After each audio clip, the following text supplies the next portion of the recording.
And welcome. I'm Stephen Parker, an architect and planner here at Smithgroup, and I'm here with Susan Pommerer, an architect and a preservationist here at Smithgroup for the AIS Ask an Architect series. And we're just going to dive into Susan's background and hear a little bit about what she has to say.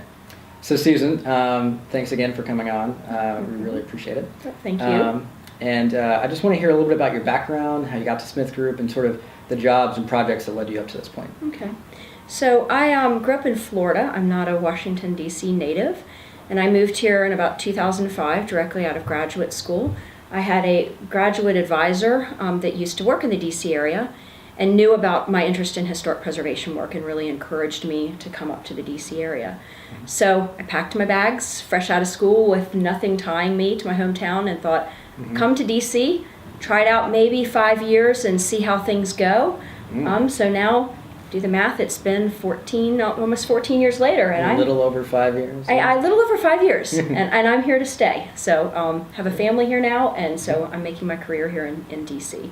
Great. Yep. And so your first job sort of coming out of school, can you kind of talk us through how you got it, or how was that first experience and so forth? So I came into D.C. area not knowing anyone, and fortunately for me, my graduate school advisor knew a lot of people and set me up with a lot of interviews. I think I went through a series of 7 interviews in 3 days. So it was a little intense, but it certainly got my feet wet. And my first job here in the DC area is working for RTKL, which was a wonderful experience coming in fresh out of graduate school. I had only worked for another firm in Florida for 1 year, sort of in between undergrad and graduate school. And my education, I had done the typical 4-year of undergrad architecture degree and then a 2-year graduate degree. So I didn't have a whole lot of work experience, and I was pretty green coming into it. What I found wonderful about RTKL and the large office was that they had a lot to offer, and there was a large network of people. At that point in time, there were a lot of young architects coming out of school. So there were a lot of people in the similar situation I was in, and it was wonderful, sort of that young networking, doing things outside of the office, both professionally and on the weekends, and forming some great friendships and things that way. They also had a great internal mentoring program where you came in and they assigned you a buddy. They may still do this. Smithgroup has a similar sort of program, but I think that's great for young architects fresh in the field, just to sort of get their feet wet. Gives you a sense of community and kind of a path forward, someone to help you out. It does, and I think you have those days where you sort of look around, you're not real sure what you're doing. It's always good to sort of have that friend nearby to say, hey, I'm a little clueless, just help me out here, and just kind of give you that leg up. So I think that's always helpful in any profession, but especially in architecture. So what were those first kind of projects you worked with at that first firm? So I did a lot of grunt work. I won't lie about that. At RTKL, I was working on some large projects, one for the Naval Academy, so repackaging a project that had been on the boards for a number of years but just lacked funding. And then probably my most memorable project was the St. Regis Hotel on 16th and K Street. So I was the project architect for all of that right up until about the time that it went into construction. And at that point, I ended up sort of looking out for other opportunities, and I really wanted to get a little bit deeper into the historic preservation work. And that's where I went and found myself working at Beyer Blinder Bell in Georgetown. So I was there for maybe 8 years. So, and what was the kind of a big difference you felt between them, besides just wanting to go in a new direction? I think, well, number one was size. So I went from RTKL being a very large firm, both nationally and internationally, to a very much smaller firm. Beyer Blinder Bell has a total, at that point in time, maybe 250 employees. They had about 200 in their New York office. The DC office was much smaller. I think that at the peak before the 2008-2009 recession, we maybe had about 30 or 40 people. So it ebbs and flows, but I went from a very big firm, which had all disciplines from engineering, interiors, architecture, to now we're down to just architecture, and a much smaller. However, the flip side and what that offered me was a much closer one-on-one experience with my mentor and my bosses there, and learning a lot more about historic preservation that I just didn't have opportunity otherwise. So that was a huge opportunity for me, and that's a wonderful firm, and I really enjoyed working there. Great. And so can you kind of tell us how you got to Smithgroup and sort of that experience? So a great time working at Beyer Blinder Bell for those 8 years. However, I had a mentor boss of mine that he moved on. He took another job elsewhere. And I stuck around for a couple of years after that, but I think I needed a bit more of a challenge, and I needed to take on a bit more. I think sometimes, not many people sit in the same job in this industry for their entire careers. So I just needed that new challenge. So I started looking around a little bit, and I came across a posted job that Smith Group was looking for a preservation architect to help them build a preservation practice. And I thought, oh, that sounds really interesting. There you go. So I came over here for an interview, and I sat down, and what I thought was a great interview, but to be honest, I thought, wow, that they're asking for a lot there. It might be a stretch. It would be a wonderful opportunity, but we'll see what happens. So I ended up getting the job, and it's been wonderful. I will say it's been a big challenge at the same time, because it's, as I like to tell people, it was almost like ripping off the Band-Aid. Oh, yeah. I came from a firm that was so highly respected and so well known for historic preservation work that in many regards they didn't have to work for it. The jobs came to them. So I never had to get involved in the pursuit of projects and in the marketing and really, hitting the ground and trying to find the work. Come here and it's a little bit opposite. You have to sort of prove yourself. Yeah. But yet at the same time, it's given me wonderful opportunities to grow professionally and challenge myself outside of that comfort zone that I had. Oh, yeah. Because sitting at Beyer Blinder Bell, I was a project architect, which was wonderful. But what would happen is my bosses would bring me a project and, okay, there it is. And it was wonderful and it was exciting. But there was another half of it that I wasn't engaged this with. background that you never have any involvement with, which is an interesting aspect of practice that you may not get a lot of exposure to in school. So I'd like to kind of talk about that part of it. Yes. Coming at it, as a preservationist especially, it's a different aspect of architecture from a business sense as well as a design aspect. It is. So I think coming to Smith Group has not only given me a really great professional challenge, but it's in many ways forced me to see the other, that sort of business side of things and understand that there's a lot more that goes into it. Not only just the pursuit of the projects, but once you get that project, managing your team, managing the whole process.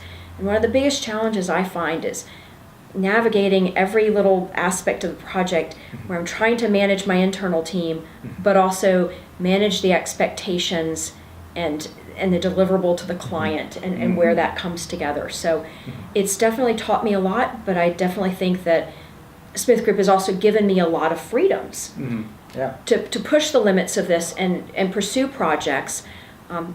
It's challenging. It's a competitive environment, especially in the historic preservation world in DC. There are a lot of incredibly well-qualified firms, and they do a lot of great work. Oh, yeah. So it's been a challenge, and then sometimes it's a little bit uphill, but I always try to remain positive and say that every win is just building the portfolio, and that we will make strides and that we'll grow and eventually get there. Great. So speaking of portfolio, what kind of projects as a preservationist do you find yourself working on? So I have, what's also been interesting at Smith Group is that it's given me a chance to work across all of our offices.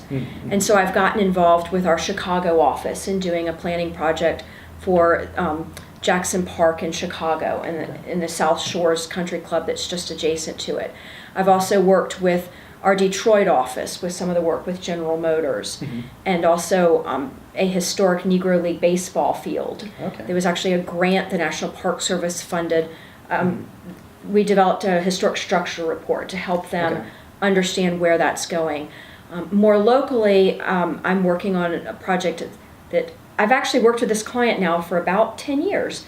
It was a project that I started when I was at Beyer Blinder Bell for the Jewish Historical Society of DC, which they've now rebranded themselves into the Jewish Capitol Museum. Okay. But they are owners, and they maintain the oldest historic synagogue in downtown DC, which is currently sitting in 3rd Street.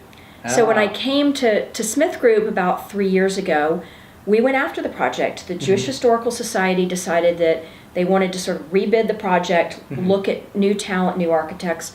So Smith Group went after it. We won the job.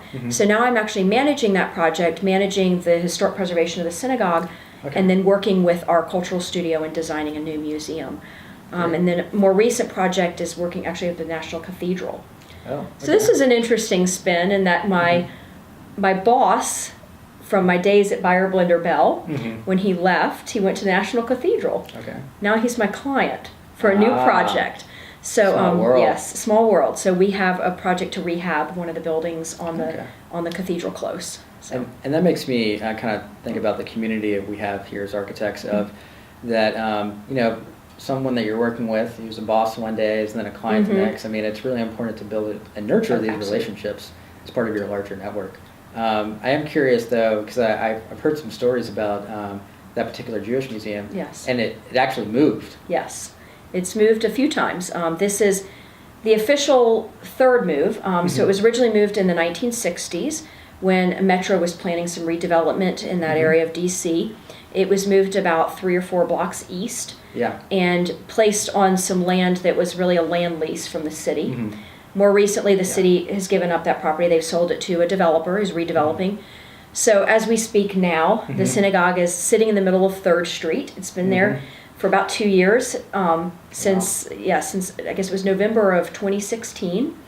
And next month, if everything goes as planned, the synagogue will be now moved out of the street and moved permanently onto the site December 19th. So that's what we're planning for. It's really interesting to see an entire building being moved not just once, but multiple times throughout its history, as it's also evolving as a preservation project Yes. and as a museum. You're wanting to a high level of design. Can you tell us a little bit about the interview process? You had some very interesting competition from what I hear. We did. So I know that they sent it out to multiple firms, but we ended up competing against Moshe Softy for this one, as well as Buyer Blender Bell came back to the table. It's been a challenge when you think about how that building has evolved and how we integrate a museum and the visitor experience in that, and navigating what's historic fabric and what is not. But yes, we did have some interesting competition for that. I can imagine. Yes.